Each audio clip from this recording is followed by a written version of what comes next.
Jangan lupa like, comment, and subscribe channel YouTube TVRI Bengkulu dan nyalakan lonceng notifikasinya.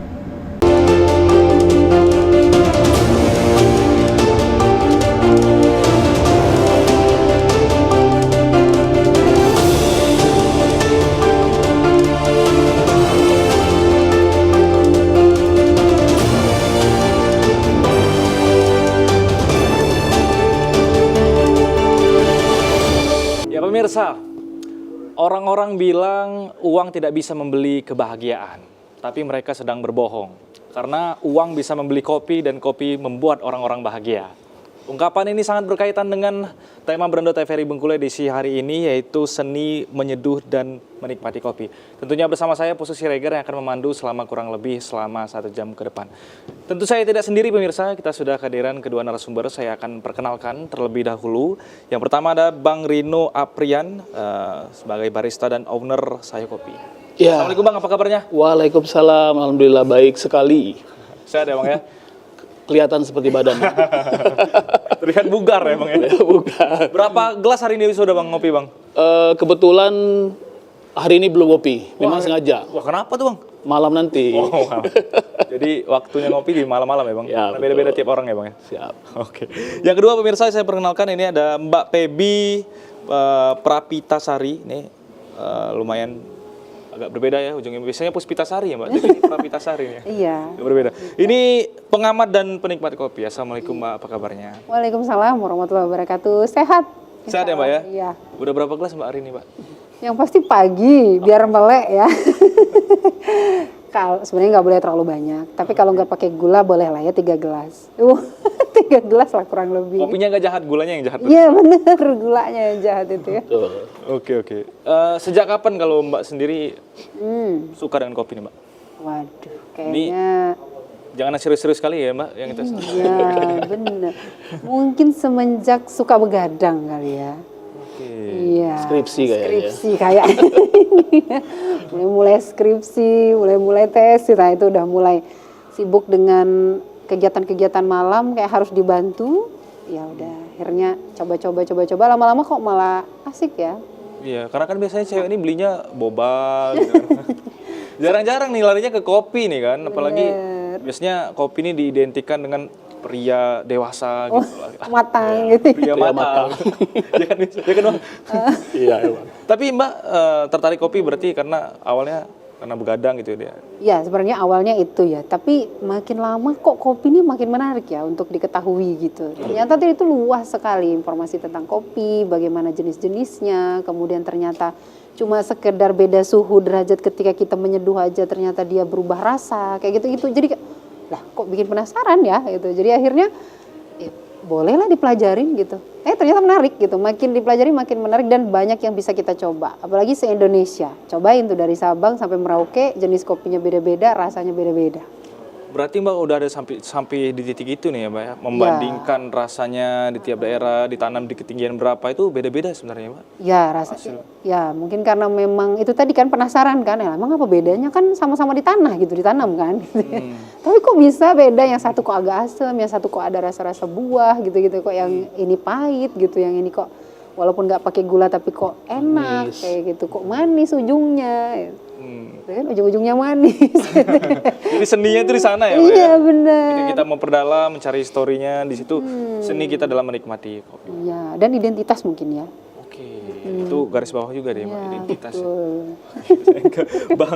Bang Rino nih, tadi kan dari sudut pandang penikmat nih Bang. Kalau penikmat kan dia membandingkan rasa segala macam seperti yang disampaikan oleh Mbak Pebi tadi. Kalau Abang sendiri kenapa bisa sampai terjun nih Bang sebagai seorang barista, bahkan sudah berani sebagai seorang owner coffee shop nih Bang?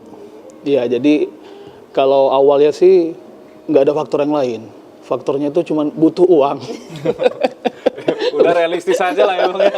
BU ya, butuh uang. Nah, jadi ya sebenarnya kita kan dari dulu kan memang pengopi ya.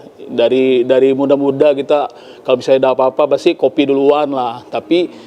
Tapi di awal-awal itu kan ya kita kopi rumahan lah, kita bilang kan kopi rumahan yang pakai gula, yang kita seduh pakai air panas, sudah tuh kita taruh kopinya di cangkir, katanya kan kalau kopi duluan beda rasa kalau dibanding gula yang duluan. Nah, seperti itu kan. Awal-awal cuma seperti itu aja. Tapi pas dilihat seperti yang dikatakan Mbak Feby tadi kan, kopi ini luas, banyak seperti itu kan. Kok banyak jenisnya. jadi setiap jenis-jenis ini mereka tuh punya rasa yang berbeda-beda seperti itu kan.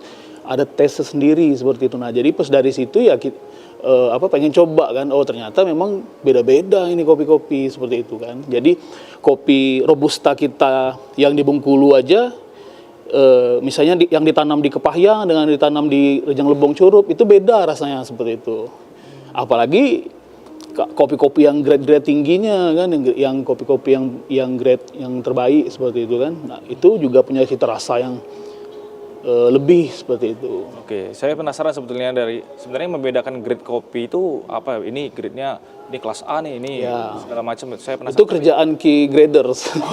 Itu kerjaan key graders, bukan kita, bukan saya. Lagi ya, Bang, ya? Beda lagi. Saya penasaran cuma nanti aja tuh, Bang. Sekolahnya panjang lagi.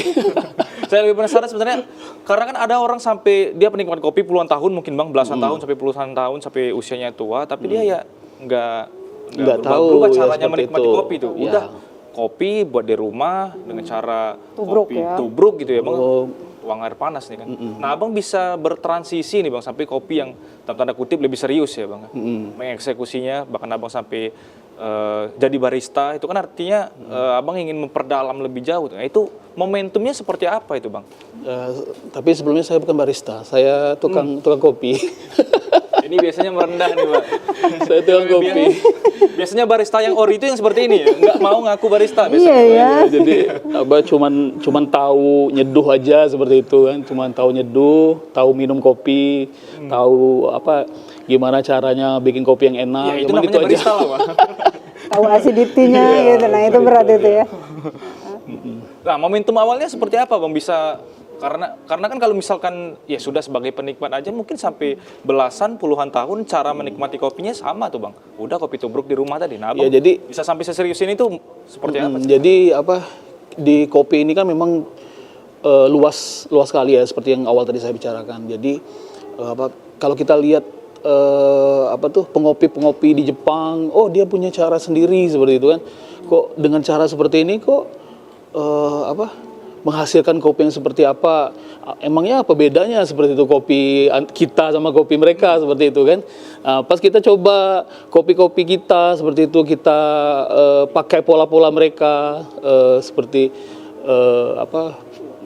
manual brewing seperti itu. Kalau kita bilangnya kan manual brew seperti itu. Kalau manual brew itu misalnya kita contohkan aja P60 ya. Pola P60 itu V60 seperti itu. Itu proses brewingnya itu panjang seperti itu kan. Jadi ada paper filternya seperti itu, ada alat V60-nya, ada kettle-nya seperti itu. Sudah itu ada kettle-nya itu untuk kita nyeduh puring kopi. Sudah seharusnya tadi kita bawa bisa kita praktekkan. Langsung coba sebenarnya. Iya sudah. Jadi proses puring kopi. Jadi puring kopi itu pun kalau kita pakai cara yang berbeda walaupun satu jenis kopi, dia akan menghasilkan rasa yang berbeda-beda seperti itu. Oke, berarti itu. Jadi setiap hal-hal kecil pun sebenarnya akan berpengaruh di ujung nanti ya Bang. Betul. Jadi pas dari situ kan penasaran kok bisa seperti itu kan. Nah, jadi kita pelajari seperti itu. Pas pelajari ya ada sekolah-sekolahnya sedikit seperti ternyata kopi ini luas sekali dan sampai kapanpun kita harus tetap belajar seperti itu. Nggak bisa berhenti untuk belajar. Sampai sekarang pun saya masih belajar terus seperti itu kan. Jadi kopi ini kan ada yang pakai mesin kopi untuk menghasilkan kopinya seperti itu, ada yang pakai manual brewing seperti itu. Nah, jadi setiap proses-proses itu beda-beda hasil kopinya seperti itu. Karena dari proses yang berbeda tentu output yang dihasilkan juga akan berbeda. Ini jadi poin yang sangat penting sekali. Kita akan lanjutkan di segmen berikutnya, kita harus jeda terlebih dahulu. Siap. Pemirsa jangan kemana-mana, tetap di Berendo TVRI Bengkulu.